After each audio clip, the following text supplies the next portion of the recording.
Hi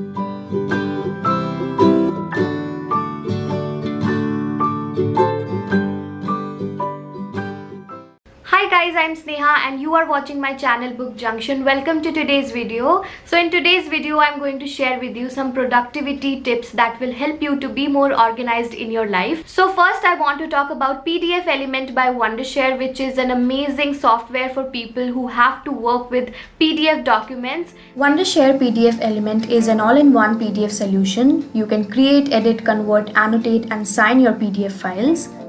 The interface of this software is also very user-friendly and simple. With the help of this software, you can open and read your PDF files, adjust view settings, set default page layout and zoom, quickly search and replace texts, view metadata and document restrictions, print any type of PDF file, convert into Word, Excel, PPT, etc. and also add your electronic signature. So this is the interface of the software and you can open your files over here and start editing your PDF files. The highlight option is very useful, especially for students who have to study their PDF, especially in the corona times when all of your studying is online. You can underline and you can also strike through words. The note adding feature is also exceptionally useful. You can also add a stamp. You have so many stamp options and you can place it anywhere you want. And once you are done editing your PDF notes, you can convert it into a Word document or an Excel sheet or a PPT. So there are so many options. I think this is so good because otherwise you have to look for converters, but over here you can do everything in the one place. Now let's talk about the OCR or optical character recognition technology that can recognize the text in a document or image so that you can edit, copy and search for text content. So now I'll quickly show you how the OCR technology works, and for that I have uploaded this scanned document. And as you can see that the scanned document has become completely editable, all because of the OCR technology. You can erase anything you want, you can write anything in the PDF, so it becomes completely editable, and all because of the OCR technology of PDF Element.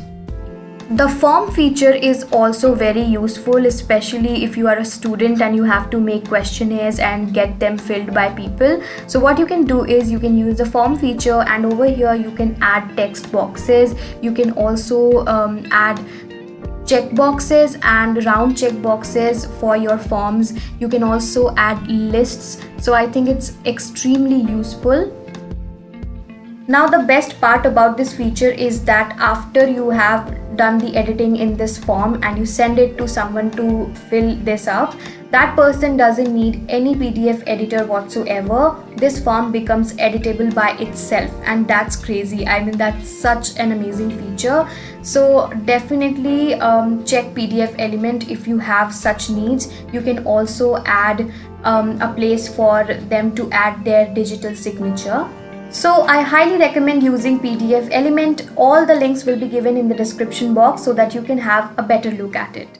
Moving on, my next tip is to keep your electronic items charged all times. Now this may sound very obvious and very insignificant, but trust me, it's a very important tip and it has actually helped me a lot. So basically the logic is when you wake up and you see that all your electronic items are drained and you have to charge it up, you don't feel energized to work instantly, right? You will have to charge it, and in the meantime you will start procrastinating, and that's not the right way to get started with your day. That's why in the previous night, charge everything after your work is done. Trust me, I always keep my laptop charged up, and when I open my laptop and I see that it's not charged, it just makes me very unproductive and I start procrastinating because I will charge it first. Or of course you can start working while you charge your laptop, but I just feel that when everything is set, it just puts you in a mood to work. That's my logic behind this.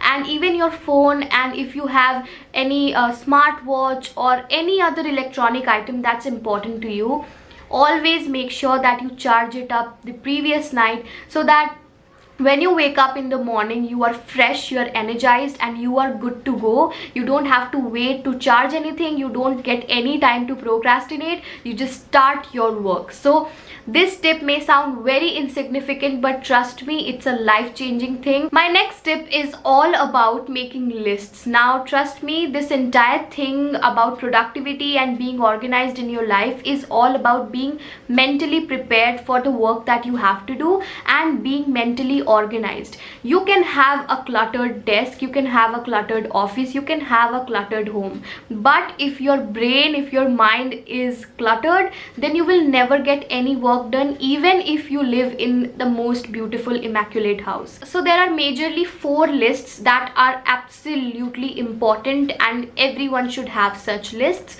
The first one is the master list. Now as the name suggests, this is the head of every other list, and the master list is basically a brain dump. It's a list where you write down everything that comes into your mind that you have to do, and there is no time frame in this. Like if there is something that comes to your mind that you may not need to do in the upcoming 6 months, it doesn't matter, you just write it, because it's like a brain dump. After the master list comes the monthly list, and the monthly list is important because you are going to put a time frame around all of these things that you have to do. Now if you are a student, you have to go about your syllabus, and the best way to do that is to break it down and see what are the chapters that you can cover in 1 month.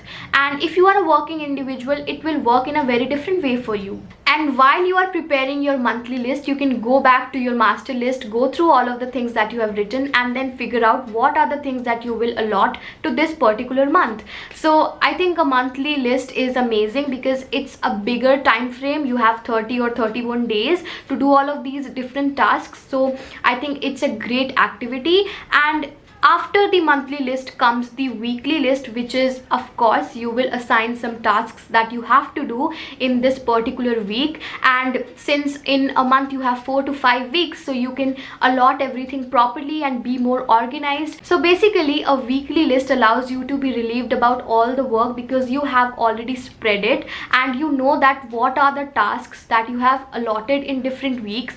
So if you are in the first week, you will not be worrying about something that you have already allotted to the second or third week, because you know you will get there, and you will only concentrate on the work that you have to do in the first week of January. Now after the weekly list comes your daily list, that is your to-do list or your high impact list. What are you going to do today? That's what you're going to write in your to-do list or your high impact list. My next tip comes from the book Eat That Frog by Brian Tracy. And in that book, Brian Tracy asks his readers to start working on the most important task first thing in the morning. So if you have made your to-do list, there are going to be some very important tasks and some not that important, and some absolutely insignificant tasks that you can definitely delay or delegate or just eliminate. So the most important task is the ugliest frog, and you have to eat that frog and get done with it. That's like a metaphor that he uses in the book. So whatever tasks you have, just get done with the most important one, because if you start with the least important one and by the time you will reach the most important task, you will already be drained and exhausted, and you will feel like you have already done so much work in the day, but most of that work was almost insignificant. So usually what we do is we do so many different small things and we think that, oh my god, we have done so much, but actually we accomplish so little. So that's the basic like logic behind this thing, and I feel like it's really true. And my final tip for this video is, do not multitask. Like, just don't. It doesn't work. Now for example, you are studying or you're working and you're constantly checking your Instagram, which I guess everyone does, and I am also guilty of doing it sometimes, but it's such a detrimental practice. Like, it is just bad for your productivity, and you don't have any idea how much stress you put on your brain. So what happens is that when you're working, your mind is concentrated on that particular thing, and then you switch to Instagram and your brain has to switch instantly and now concentrate on that, and then you again start working and it has to switch. So every time your brain switches, it has to start from the very beginning. It has to again form that concentration and focus, and before your brain builds that focus, you already switched back to Instagram. So it is very bad for your productivity, and a work that you could have done within 40 minutes, you will take around 1.5 hours to do that same particular job. And if you really love Instagram, then you could have just completed your task in 40 minutes and then spent like the rest of the time on Instagram. It would have been better. Alright guys, so that was all for today's video. I really hope that you found this video valuable and enjoyed it as well. If you did, then definitely let me know in the comments, and definitely like, share and subscribe to my channel. It will mean a lot to me. Hit the bell icon so you are notified with all the further notifications, and I'll see you in my next video. Until then, bye bye.